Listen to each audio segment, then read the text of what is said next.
Welcome back to another episode of I'm Really Into That Stuff. This is the podcast that features me, Jana, psychic activator, energy healer, and astrologer, as I delve into deep conversations with different folks in the holistic and conscious industries about the many beliefs and practices of spirituality, mental health, and what it means to be a human who's into that stuff in the 2020s and beyond.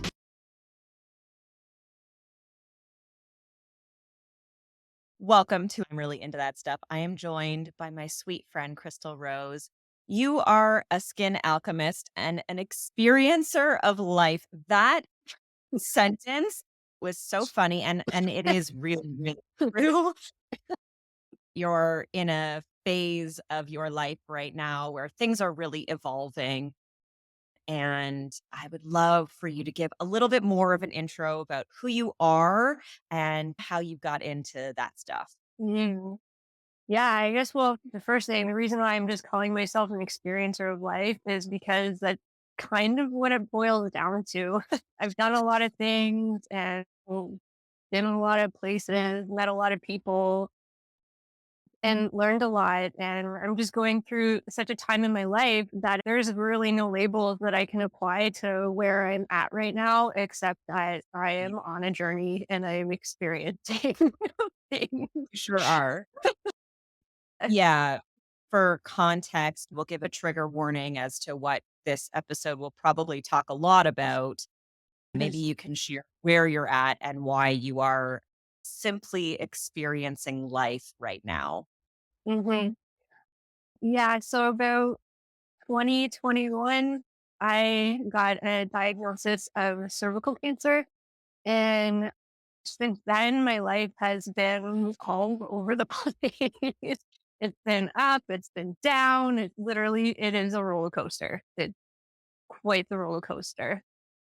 And there's just been so many things that have evolved and changed over the last few years that, yeah, it's just really hard to place myself anywhere, but I guess it's what you would call a dark night of the soul.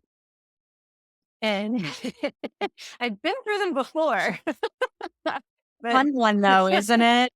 this seems like it's a completely break down everything, change everything, face everything, dark night of the soul. And I knew that when I got that diagnosis. I knew that actually before I got that diagnosis. I could feel the dark clouds coming.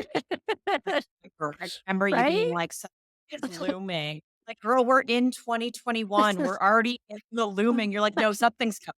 Yeah, something's coming. And I warned my sister too. I was like, keep an eye on me because I know that I'm about to go through a dark night of the soul and it feels really dark. And I just don't know how I'm going to react to it. So just keep an eye on me. And the first uh, quarter of the year, I was kind of going through a bit of a midlife crisis because I'm actually turning 42 in 2 days. But at the time, I would have been turning 40 and things were already starting to break down with what was going on with COVID and all that stuff. And I was losing business and nobody cared about skincare. I was the least essential. So I decided to make a move to my parents and it was only supposed to be for a few months. Famous last words. It'll just be a few months. I'll be back on my feet. It'll be fine. I would love for you to share with us a little bit about your skincare journey and your healing journey and how they intertwine with one another. Yeah, so I started skincare because I used to have really bad skin. I used to break out all the time. And everybody told me, hey, by the time you're 18, it's just going to go away. And it just never went away. So I figured if I could learn about skincare, then I could treat my own skin. And then I would be able to help other people who are having the same issue as me. Because for me, it wasn't just how it looked, it was how it felt. You were just so self-conscious, you're so aware of your face all the time, it hurts so much, that kind of thing. So Girl, say less. You know my skin. I'm in your boat. You're like, I'm not pretty. I'm not beautiful, even though I am. Yeah, that's the thing, because it's the way that we're programmed in society. And they did studies and they found that people reacted the same way to one pimple that they do to a face full of pimples. So they react the same way emotionally. Yeah. And I've watched Wow. it. I've seen it. They're like, I have blackheads and pores, and they're the most poreless person. Like, okay. We're too used to looking at Photoshop and too programmed that you have to look a certain way. So I was already into massage therapy, and that's what I wanted to do. And then I went and watched somebody do a facial once. I didn't even know it was a job. And I was watching this person do a facial, and I was like, oh my goodness, I can see myself doing that. And then we had a conversation after, and she asked me a bunch of questions, and she was like, well, it seems to me like if you just did massage, you would get bored. And now that I know myself better, I'm like, yes, you're right. I totally would have gotten bored. She's like, because this way you're going to change it up and you're going to be doing so many different things and learning so many different things and whatever. And I was like, all right, I'm in. So I went to school in Toronto, and then that's also what kind of got me to move in my life. Where I moved to Toronto as well. So that was like over 20 years ago. And I went to George Brown. It was amazing. And I loved it so much that I was there hours early studying. And I was And practicing on everybody. I love that. How did it open up and evolve your spiritual practice? Because I know that the two are incredibly entwined for you. Well, they really are, because they were kind of running parallel, because I was also opening up to spirituality as it was too, because I opened up to both of them at the same time, where opening up spiritually opened me up to making moves in my life, because I started to realize before that I was really depressed and like suicidal ideation, stuff like that. I just really did not feel good about myself. And then when I started opening up to spirituality, I actually had my ancestors and friends that are on the other side came to me in a very lucid dream and woke me up. And then since then, everything changed, everything switched, and I became very interested in learning about spirituality. My first introduction to it was Sylvia Brown, so I grabbed all of her books and I was reading all of them, and I took away two very important pieces of wisdom from that woman, because I don't actually subscribe to everything else anymore because I've grown. But she said to take what you want and leave the rest. Take what makes sense to you and leave the rest. Don't believe anybody 100%. She's like, don't even believe me 100%. And I was like, respect for this woman. And then the other thing that she did is she just really opened me up to the fact that this isn't everything. And she said, Earth is like the insane asylum of the universe. And if you're getting up and you're waking up and you're doing it, you're doing it. That's it. And as somebody who was so depressed and so perfectionist in my mind, and it would stop me from doing things, that was a really important thing to hear. I remember somebody saying to me, that's crazy, it promotes laziness. But I was already in a lazy place because I was so depressed, and it actually took the pressure off of me and told me it's okay to just be here. It's okay to just live. So these two things kind of happen simultaneously, but I also think that opening up spiritually helped me to start to move in the direction of skincare as something that would be very healing for myself, and then something that I could also practice in the world. And my confidence just like blew up as I was studying that. But in the meantime, I was still studying spiritual stuff as well. And eventually I ended up going to the Transformational Arts College, and I started out with emotional healing because they asked me, what are you here for? And I didn't know until they asked that question, and it just kind of came out of me. I didn't think about it. As it does. Right?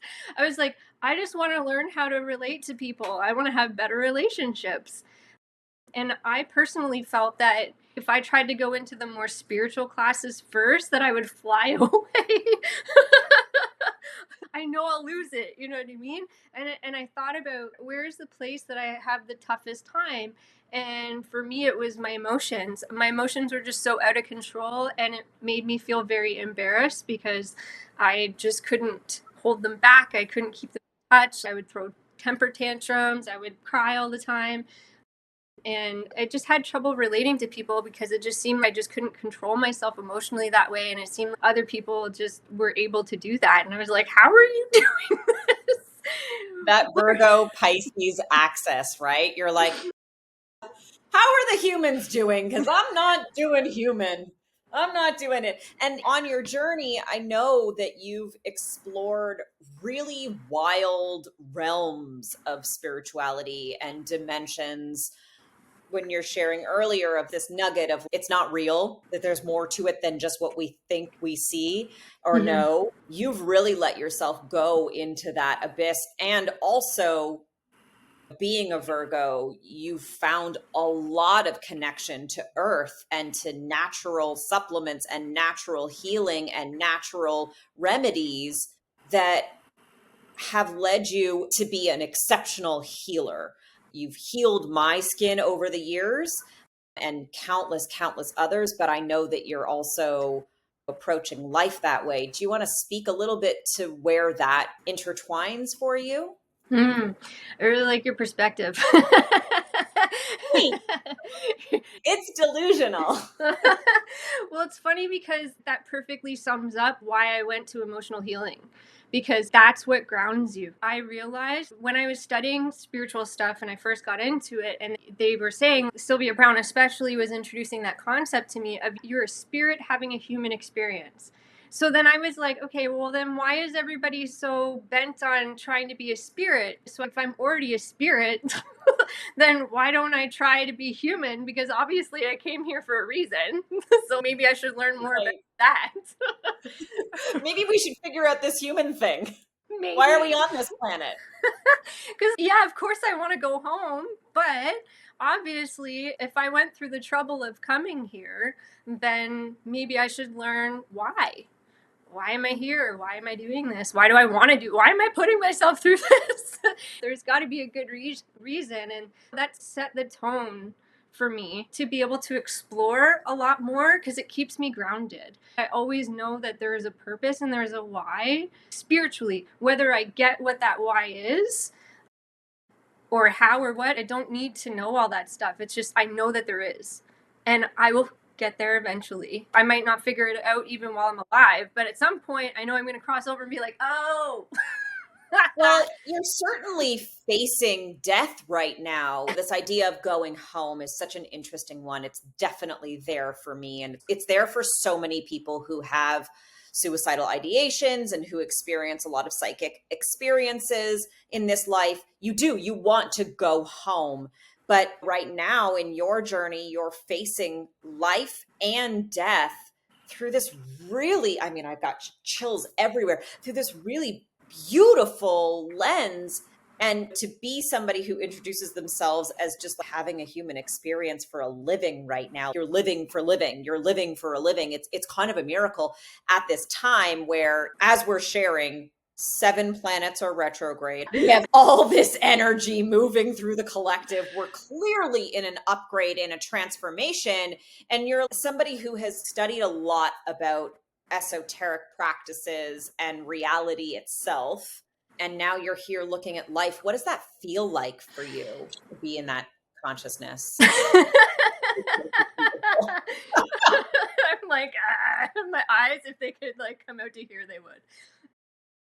Honestly, it has been the hardest time of my life. And as I was saying to you earlier, that it's really interesting doing an interview right now because it's just like, usually people at their peak or the pinnacle. And I don't know, maybe this is a suggestion that even though I think that I'm not, that I am, it's just not in the way that society says or the spiritual community says or whatever. It's your own personal masterpiece. It's your own personal perception. It's your own personal goals that you might think you know what your goals are. And that's what the biggest thing has been in this breakdown is all the things that I thought. All the things that I thought that I was supposed to do, that I was going to do, that I wanted to do, have just been broken down into dust. And I've had to not even reframe, but almost just like let go of trying to frame any of it and trying to build anything right now. It's almost like trying to build something in the middle of a hurricane. It's not gonna work. You're kind of wasting your energy. So just wait for things to settle down a bit. What would you say is working best right now in the healing? In my healing, being consistent and also learning how to be my own friend. That's the process that I'm in right now. I haven't been able to do too much. I know everybody is always like, oh, you look good. You know what I mean? And it's like, I am grateful that I've been able to look good through this whole thing, because believe me, that's not how I felt at all. So it's nice that at least I have some sort of vitality that is still showing out to the world.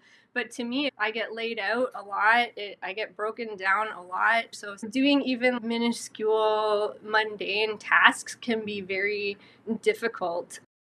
And one of the things that is keeping me going right now is mirror work. And I know that's basic foundational stuff, but honestly, It's not, and I'd love for you to break down what that is and then continue where you were going, because not everybody knows about mirror work. so mirror work is literally just sitting in front of a mirror and facing yourself and talking to yourself. And the thing with me is, in the past little while, my body looks very skeletal right now. And it was scaring me a lot. And I was really having trouble looking at myself. Oh, it makes me want to cry right now. I was really having trouble looking at myself. I couldn't face myself because I was so scared, and I was questioning all my decisions and whatever, as one would. And then I like to also talk to God when I remember. I'm like, oh yeah, God's there. I could talk to God, you know? And I sat down and I was just like really letting it out. And I went through a lot, but I think that was the most vulnerable that I felt. I felt devastated. I felt desperate. I felt so many things on this journey, but that was the most vulnerable that I felt. And I was recognizing that. Even the way my voice sounds while I'm talking, I've never heard this voice before, which usually means that there's some piece of me that is asking to be looked at and reclaimed. And so I just sat down and I was like, God, I'm having trouble looking at myself. And I started getting these visions of me sitting in front of the mirror. And then it's hard to explain how God talks because it's not necessarily through words. No, and it's different for everyone, right? How God shows up for you versus how God shows up for me, different things. Very different things, and that's what's awesome. So I just started getting like visions of myself sitting and looking at myself in the mirror, and even in the vision I was having trouble doing it because I kept judging my arms, because my arms were something I was always so proud of, because I was always pretty strong even though I'm a small person. And I was just picturing looking at my arms, being able to see my ribs and things like that. And I was like, oh man, God, I wish I could look at myself and see what's really there. And then all of a sudden it came to me where I was looking at myself, and all I saw was somebody who needed my love. And I was like, oh my God, I wish that I could just speak to that person instead of being like, oh, look at your arms. Oh, look at your this, look at your that. And then God started talking to me about acceptance and how important acceptance is. And you know that word rebuild? That's something they use a lot with cancer, where they're like, oh, we'll just wipe you out and then we'll rebuild. And I started thinking about that word, and I was like, well, what am I rebuilding? Am I rebuilding my 38-year-old self? Like, what am I rebuilding? It seems like I'm supposed to build something new here. I need to tear everything else down and see who's really there. So I was like, okay, I'm understanding what you're saying, and I know it's going to be really hard, but I'm going to do it. And I went and I sat in front of the mirror, and honestly, for 15 minutes, I was hyperventilating. I was just stuttering there, holding my heart, and I was like, just look in your eyes, just look in your eyes, just look in your eyes.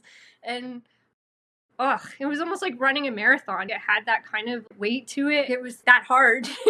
And that's the thing Yeah. about emotional and mental healing. It can be just as hard as doing something physical. And that's something that I've been resolving within myself too, where that perfectionist tries to come up and be like, oh, looking in the mirror and just talking to yourself in the mirror, that's all you can do. And that's the most important thing I can do right now. And there are millions who can't, who don't, who choose not to, who avoid their own eye contact, who don't really know how to look at themselves, let alone address the parts in themselves that need more love, and to acknowledge, wow, that person in the mirror really needs love more than anything else. That takes bravery, I think. Those are the kind of conversations that I have with myself, counteracting what is being said and being there for me. because I realize I'm the only one who can. I know I'm honestly, I'm so blessed. I experience a lot of support from a lot of people. I really have great friends, I have great family, a lot of love in my life. But I've also realized that I do have a unique perspective on what's happening in the world, what's happening in my own life, and it's my life. And that has been a journey in itself to reclaim and claim my life and be like, it might end, and that's okay. I'm okay with that. I know that everybody else around me, I'm not saying that I want it to. I'm just saying I accept that that is a possibility, but that could be a possibility no matter which way that I take or what happens. So that's been something to accept. But yeah, the counteracting those thoughts and voices, because they're not the real me. So I have to sit there and show myself who the real me is and be like, I love you. I support you. I'm the one who knows what you're going through. This is between you and us and God. That's it. And I'm the one who has to be your best friend right now. And I feel stupid. I sit in front of the mirror and I can feel so stupid doing that. But then when I start to get to that place where I can see my true self, and I'm like, I want more of you here. That's why I'm here. That's why I'm doing this. I'm trying to move out this inner critic, these subpersonalities, these archetypes, this wounded child. I'm trying to reclaim those pieces of myself so that my spirit can embody more and be here more. And I think that's what like the whole process of cancer has been doing. But doing the mirror work has been showing me that even more right now. I'm like, oh, you. Yeah, because you really are facing your life and your death, right? And I know that in the beginning of your diagnosis, you were really, really hard set on going the natural way and really anti all of the things for a multitude of reasons, which we really don't need to unpack, but we clearly know. There might be some distrust in the systems. A little bit, for no reason, of course, at all. But you've arrived at this place where your body said, no, we actually need to go and do the chemo and do the things. So can you share a little bit about what that process has been like? Because it's interesting for me to see where you are in your self-actualization in this process, having made the choice that you've made now, where you are now. Do you know what I mean? At first, I would actually say that I was arrogant about it. Oh, yes, you were. Yeah, I was really like, oh, I can do this. I'm a healer. I knew that it was here for a reason. And I did get that it was a dark night of the soul, going to break things down for me, whatever.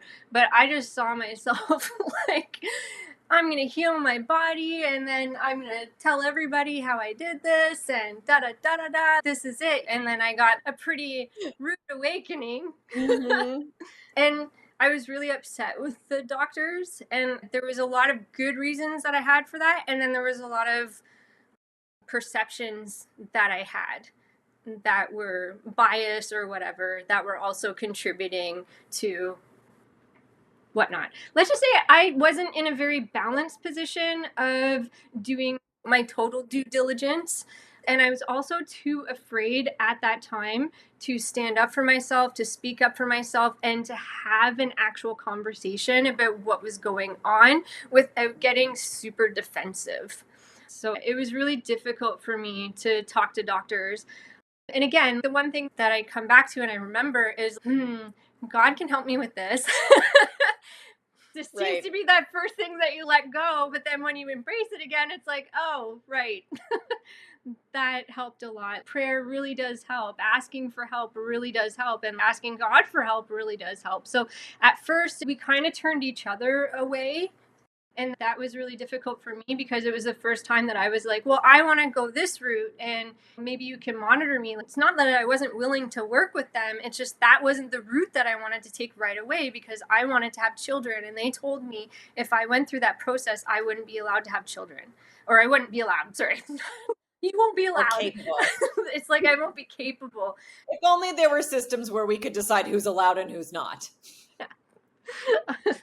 So it took me a whole year to even come to terms to make that decision of not being able to have children because as I said earlier, I had all of these beliefs and ideas and wants and desires about what my life was supposed to be. And it was very fixed in my head. And also, I love children. I love children. I'll be the first one to grab your newborn and be like, see you. I love babies. But it was a pretty huge blow to know that I couldn't have them and that it would be because of a choice that I was making. So at first, I tried to reach out, but then they told me that they didn't know anybody who would monitor me because I was refusing treatment. So that put me in a place where I became afraid to ask for help again because I was just afraid of having like even from naturopaths and stuff. I was just like, okay, I guess I'm on my own with this.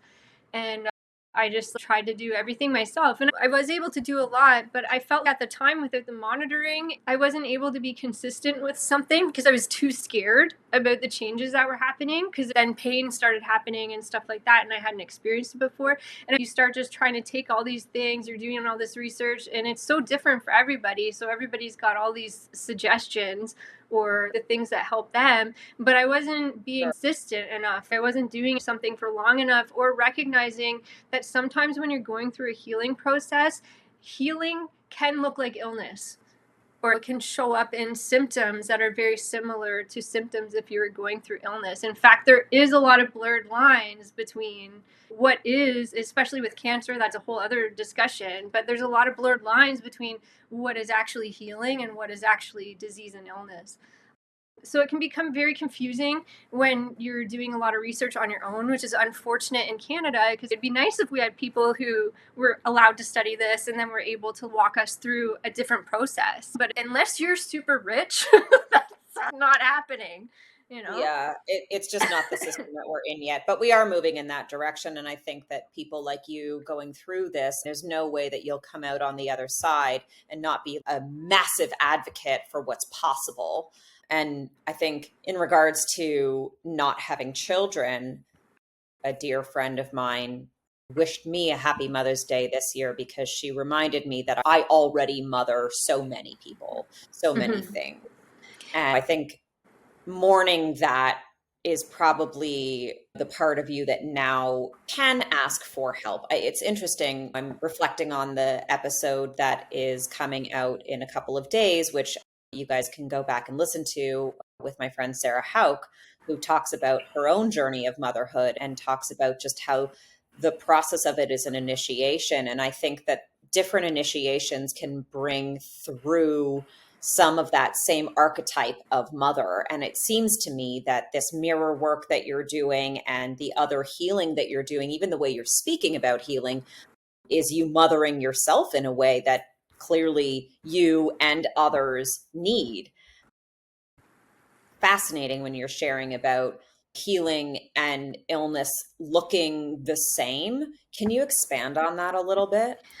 Yeah, especially recently, because at first I was getting scared by all the changes when some pain showed up or there was some bleeding and things like that. And I immediately was like, oh, everything's wrong. It's getting worse. And then I would get scared and I would try to switch to something else, right? So it was putting me in a place of being scared and then not being able to be consistent with what I was doing because you just have to pick something and go with it and be like, this is what I'm going with as far as I'm concerned. But there's a lot of debate with cancer.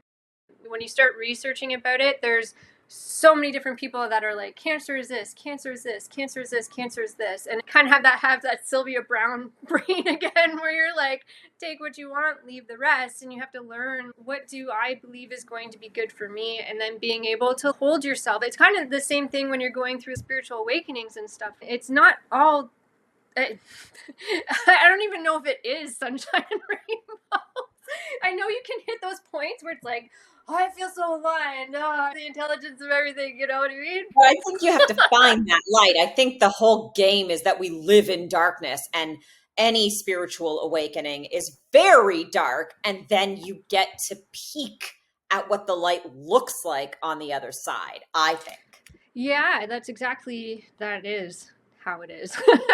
When you were talking about earlier, having that courageousness to be able to hold yourself through that storm And once you start to learn a few things, like when I started to learn about the dark night of the soul, I started to learn about, hey, once you shine a light on something, you have a little bit of enlightenment or awakening or whatever, all the stuff that needs to clear is going to start coming up in front of your face. And then a lot of people get lost at that stage because they're like, oh, everything's falling apart, everything's leaving. And so for me, it's happening on a physical level, but I know that the physical for me is the last place that things show up. I don't know if that's how it is for everybody. I can't say that, but it does seem to be. Things are starting in your blueprint or energetically, and then they kind of move into the dense physical part. Because I check off all the boxes for somebody who should experience cervical cancer, but at the same time, there's so many other people who also check off all those boxes. So why did I get it and not anybody else? But yeah, it's kind of similar that way, in that it can look like, oh, my body's falling apart, everything's falling apart. And that's one of the things that somebody has said about cancer, is that it's actually a way of your body to heal itself. It's kind of like when you get a cyst, and a cyst is like encapsulating this bacteria and stuff, and it's stopping it from kind of infecting your body. Well, the theory is that the cancer actually is keeping you alive. I know it's also something that causes death, and it does spread and it does do that. But the idea of it is that if it hadn't have showed up, you would have already expired. So it's also just a symptom. That's where we talk about disease, right? It's a symptom that comes up to show you there's disease in your body, and it gives you the opportunity to explore why. Yeah, I speak about it a lot when I speak about dis-ease in the body. And you're right, everything does begin as a particle, become a wave, and then go back to its particle being, right? But um, when I speak about dis-ease, the subject is something is happening in your energetic body, right? And so for you, the cervix is where life begins. It's creativity, it's mother wound, it's all of those things. And so what has to happen, or the way to heal through these things, is to look at, well, what is that root? Why would it be showing up there? Because for a person who gets breast cancer, for example, Mm-hmm. it's an open-hearted, giving too much, no boundaries, give, no receive, right? And so the openness feels uncomfortable and diseased, dysregulated. So then the cancer forms. And as with any disease in the body, it shows up in particular places in the body because there is something in the wave to experience, and it shows up particularly so that you can move it back into the wave, or so that you yourself go back into the wave, right? Yeah, there's so much to explore about it, because for me, the first thing that came up when it was cervical was boundaries, because it actually is the boundary to the uterus. And when I was younger, especially sexually, stuff like that, my boundaries were non-existent. And I think a lot of us women have experienced this, right? Through programming, through not being taught, not being protected by our parents, and stuff like that. Also not understanding the body, right? You don't Yeah. know how valuable sex is and your energy, and you don't know about your body and your limitations, and even the parts of the vagina kind of has an effect on how you show up, you know? Yeah, and for me, it was a love and affection thing, where I thought that's the kind of attention that you had to have for that to mean love and affection. So there was this starving person when I was younger. As I got older, and like you're saying, it's really tied into value. I had very low self esteem. I did not think much of myself. And I think about it now. People are like, if you could go back, what would you do? I'm like, I would say no to everybody. I would say no so much. Nope, nope. The empowerment. I would just be walking through life like, nope, nope, I'm good. I'm going to do my thing, because there was so many things I was doing for myself back then, or there were so many things I was interested in, that, wow, if I really would have given my energy to that, that would have made a really big difference. But I was giving my energy away, and then also trying to steal it from others. And it just created this absolute mess. I just had so much trouble. So boundaries was the number one thing that came up for me with the cervix, but also generational trauma. I immediately saw my mother. I immediately saw my grandmother, and who knows who else. But Right. definitely my mother's line. And one of the things that, because I know that's something that we can take on as people, and that's a boundary thing too. And I was learning that, okay, I have to actually set boundaries on a spiritual level and be like, it's not my job to process this. It's my job to stop the buck.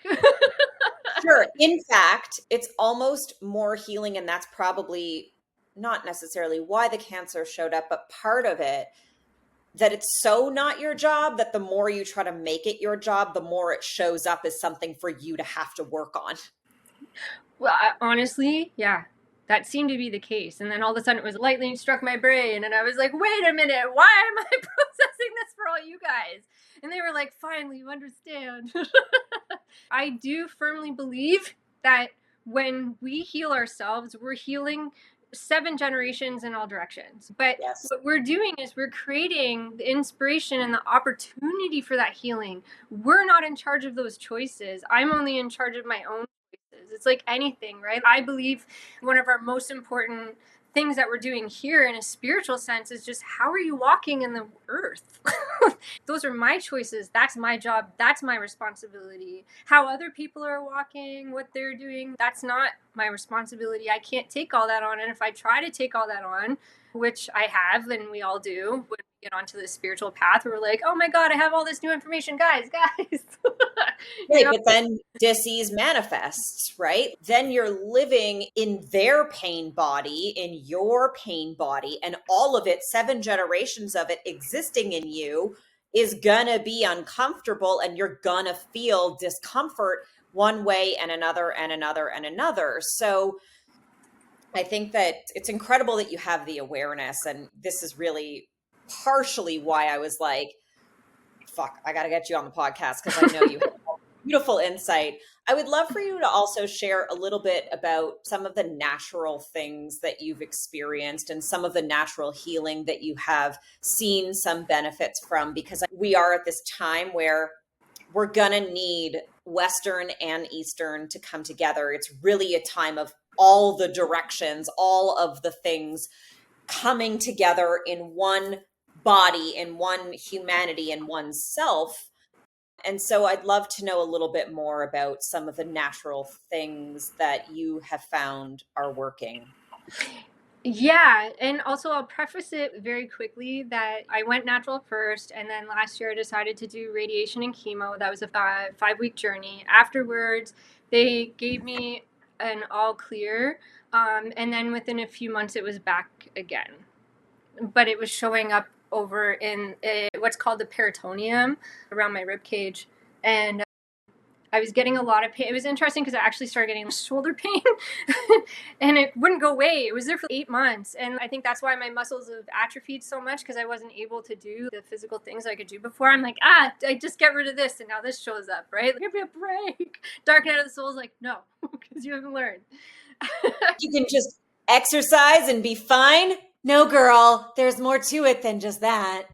Well, and this is the thing, right? And that was part of the acceptance piece too, where it's like you don't have to have this body that you think that you have to have. It's okay. If you're in illness, it's okay. You're allowed to be in that body, and there's nothing wrong with it, and it doesn't take away from your value at all.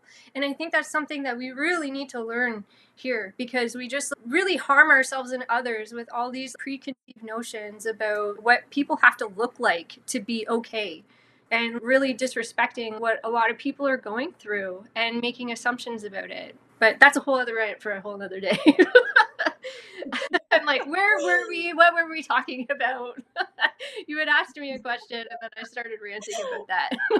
No, it's part of it, because we were talking about natural healing. Right. And of course, in addressing natural healing, you have to address the fact that there are so many systems in place that really work against that. Your body is your body, and it's going to operate the way that it operates. So share with me a little bit about some of the natural stuff that did work or is working. Or is working, yeah, because I just wanted to let everybody know this is still a process that I am in. And The difference is that last year I felt I was on this train that would just seem to be screaming in one direction. There was ups and downs, but it was pain, pain, pain, pain, pain, increasing pain. And that's all that it was. And then that's when I got really scared and I was like, okay, you know what? I need to make a decision. And I wasn't expecting to be cured. I just wanted to get a leg up on it. But when they did tell me that I was all clear, I kind of went into that place like, oh, I'm okay. And then you start slipping into these habits and stuff and thinking you're all right. And then life came back and was like, you have not changed. You've changed in a way, but then there's a lot of things that you haven't changed. And so I got faced with these new symptoms and stuff like that. I decided to delve deep into cleansing myself, doing a whole body cleanse, and also into my spiritual practice. For me, when I am deep in my spiritual practice is when I see the biggest difference. The physical is really important. It's really important to be consistent with that because, like I was saying before, at first I wasn't and I kept changing things. But when you're trying to build your body, you have to be consistent. So now, even though I get scared about some of the symptoms that I'm experiencing or what's happening, I just keep doing the same things because I've decided to take this and I'm going to take it all the way to the end, whatever that is, whenever that is. I have to make a commitment to this and I have to believe in it 100% and do it, even if I get scared. So I've been doing wheatgrass shots. I get some wheatgrass from this place in Stouffville, and it's very concentrated, very good. I also do E3 Live, so I take E3 Live shots every day as well. I have a specific multivitamin and mineral that I take every day. I've been juicing, so I want to drink more juice, but honestly, this in itself, even just doing supplements and eating a certain way and whatever, is a whole ordeal in itself. Just getting yourself to get up and do those things and know that the more consistently that you do it, it's sort of like when people are working out, they're like, don't give up, because if you give up, then you're not going to see the results. And sometimes it's almost like you're not seeing results for so long. And then if you're like, oh, this isn't working and you give up, it's like, you were just about just about to see them, you know what I mean? So that's kind of the headspace that I'm in right now where I'm just about to see them, don't give up. But yeah, I personally decided to go plant-based. I was doing keto before, but honestly, I just didn't see a lot. And from my research, and I'm not telling everybody how they have to eat because I think it's different for everybody. I'm sure there are people who have done keto with cancer and it's worked for them. But for the most part, from my own research, I've seen that plant-based is actually the best way to go. I was afraid of fruit forever because of keto, but then you're replacing it with erythol, and now they're finding erythol in cancer. Is that better? Because then I'm replacing it with this refined like sugar alcohols. But bananas are like God's fruit. They literally grow on trees. It doesn't make sense to me to not eat the food that God has abundantly put here. So I put my fear away and I started eating fruit again. I have watermelon every day because it's really good for the liver. I'm staying with my mother now, and my mother is really mothering me.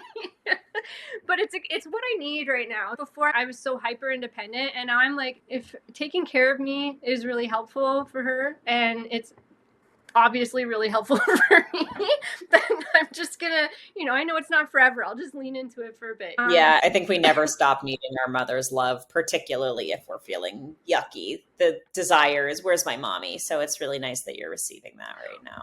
It wasn't at first. At first I was like, no. I believe you.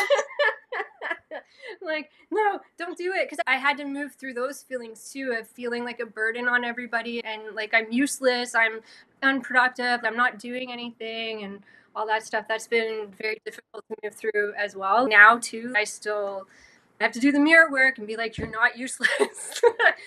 You are doing a different kind of work. It's not physical, and you're very blessed to have people who are taking care of you physically while you're doing this work.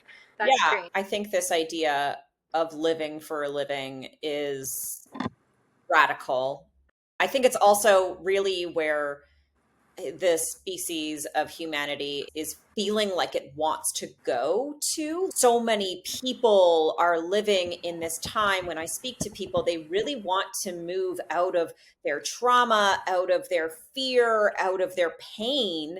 And they want to create, they want to live, they want to be free, they want to have this way of being. And right now, you're exemplifying that in such a way that is radical, and you're doing it wearing this sort of cloak of cancer, if you will, that people innately soften to. They're like, oh, you have cancer? Then the head turn. And I think part of your going through it, like why you, that question feels to me like, well, because you're willing to be brave and bold about it. You're willing to be honest and raw about it. You're not gonna power through and just do all your work to death. You're like, all right, I guess I'm meant to just like, live for a living, just exist, be a human.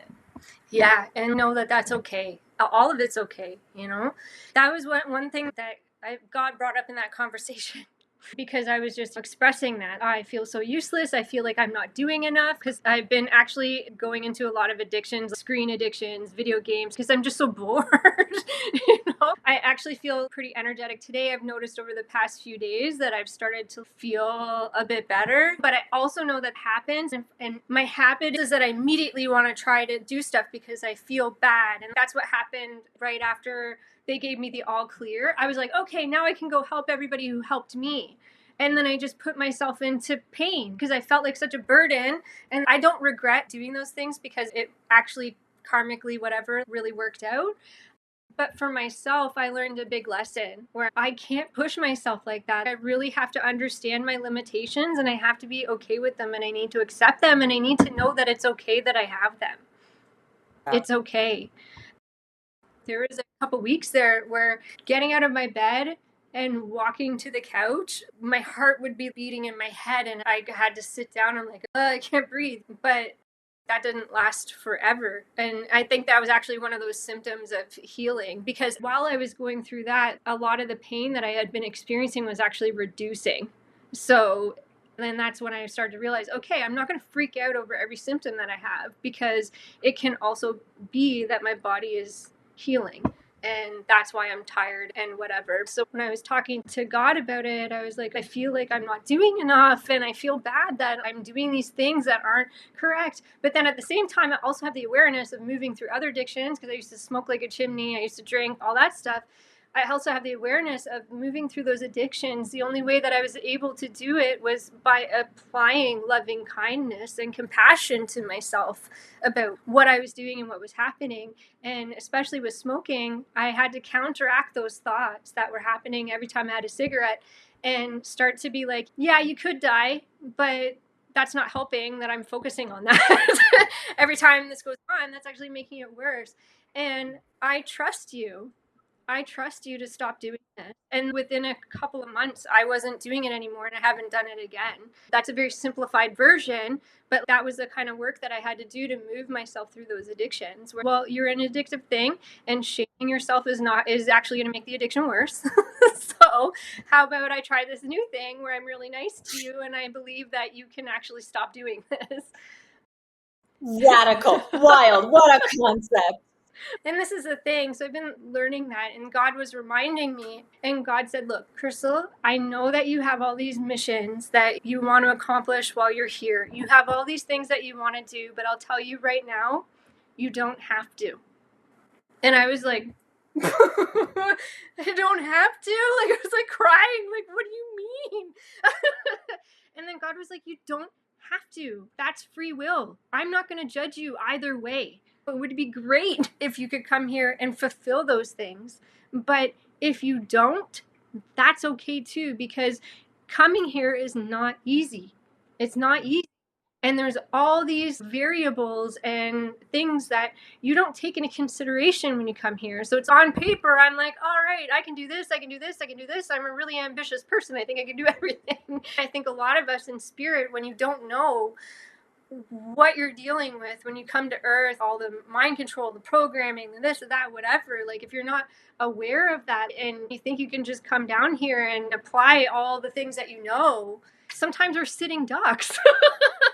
And one of the things that I can very clearly hear is that the more you let yourself share what you know through video and audio and really give people your wisdom to the best of your capacity, you'll have done it already. So I really appreciate you coming on and just sharing your wisdom and your knowledge with all of my listeners and with me. I'm so grateful for time with you always, and so grateful that you are alive and thriving and looking great. Usually this is the part where I'm like, where can people find you and how can they support you in your business? But maybe where can people find you and how can they support you in existing? Yeah, in my journey. Well, I do have my Instagram at the crystal_rose. I do have my spiritual page as well, which is called Energy Den, which is also on that. Also, if anybody has questions or they're going through something similar and they just would like to talk further about what they're going through and what it can be like, because I think one of the big things going through something like this is that I've watched a lot of people talk about their journeys and they leave a lot out.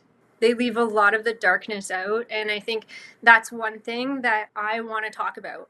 I want to talk about how much it sucks. I want to talk about how much it hurts. I want to talk about how devastating it can be, because I also know that, as you were saying earlier, that people want to avoid the suffering. And if there's one thing that I've learned is that you can actually find joy in the pain. I never thought that I could. I'm not necessarily experiencing that right now, but there have been points in my journey where I was like, oh my God, I'm in pain, but I'm also experiencing joy. How is this happening? Cool. Like, there's a lot of gifts, there's a lot of gold nuggets, and if a big catalyst like this is shown up for somebody, like you were saying about motherhood, I feel the same way about what I'm going through. It's an initiation, and it's initiation into living my life in a totally different way to help me become more embodied in myself and have my spirit more here. So basically, I don't know if people want to support me. I do have a GoFundMe to help with some financial support, because it's been really difficult, but it's been really difficult for everybody. So it's not something that I really put out too much. I figure I'll just be taken care of. But if other people just want to connect in that way, where, Beautiful. hey, I know what you're going through, because that's something that I've realized, that it seems to me there's those very rare people that do get it, even if they haven't been through it. But for the most part, most people just really, and it's not their fault. I was like this too until I was experiencing it, that we just really don't have a lot of empathy or understanding, true empathy. I'm not saying people are empathetic. They might be able to be sympathetic, but being empathetic is different. For people who are going through chronic pain and chronic illness, or they're disabled in some way, it's a very difficult thing to understand, to really show support for. And a lot of people have a lot of ideas about what's causing it and blah, blah, blah, that can actually be really insulting.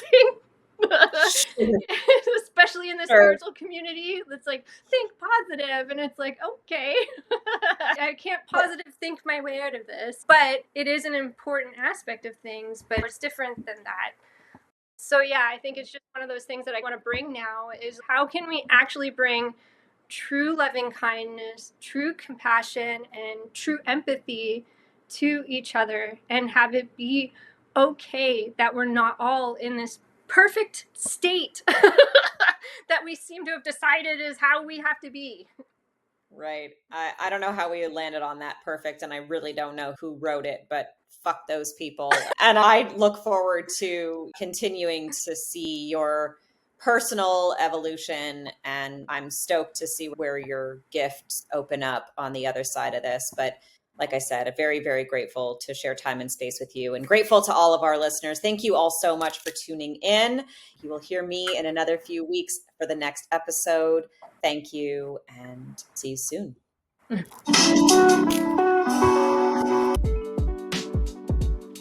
Thanks for listening to another episode of I'm Really Into That Stuff. You can follow along with us on Instagram at I'm Really Into That Stuff or on Twitter at That Stuff Pod.